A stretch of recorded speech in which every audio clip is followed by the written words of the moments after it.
Die NWU Nuushonde is 'n projek wat van stapel gestuur is, ek dink so 5 jaar terug, 4 jaar terug. Waar ons het nou al gepraat oor hoeveel geleenthede daar is vir studente by die kunstefees, maar die NWU Nuushonde is dan nou 'n spesifieke projek. Vertel ons so 'n bietjie meer van dit. Ek dink die een ding wat ons nie moet vergeet nie is, dis ook nie eintlik 'n nuwe konsep nie. In die ou dae was daar die spatkoerant.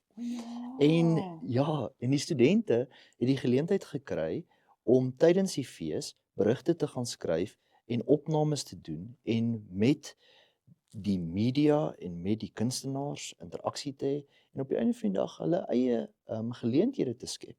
'n Klomp van hierdie nuushonde het ook in die laaste paar jaar baie goeie geleenthede gekry as gevolg van die blootstelling wat hulle het tydens die fees.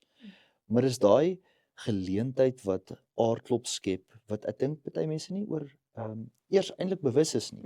Want ons weet, dis eintlik 'n bietjie 'n risiko vir julle, want 'n student, my ma sê altyd, 'n student trapspore soos 'n mens, maar dis omtrent dit.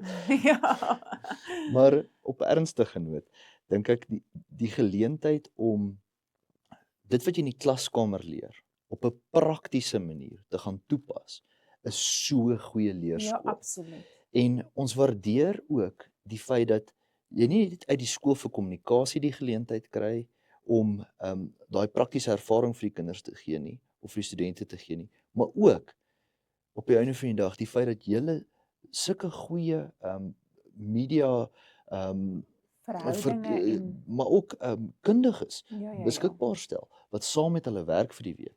Want ek dink dit skep geleenthede wat hulle andersins nie sou gehad het nie.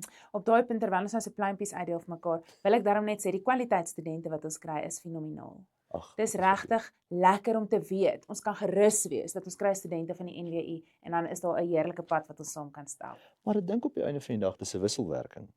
Want ons kan vir hulle sekere goed in 'n klaskamer leer, maar daai praktiese blootstelling wat op die einde van die dag daai volronde burgers maak, wat op die einde van die dag werklike verskil in die gemeenskappe gaan maak. Seker.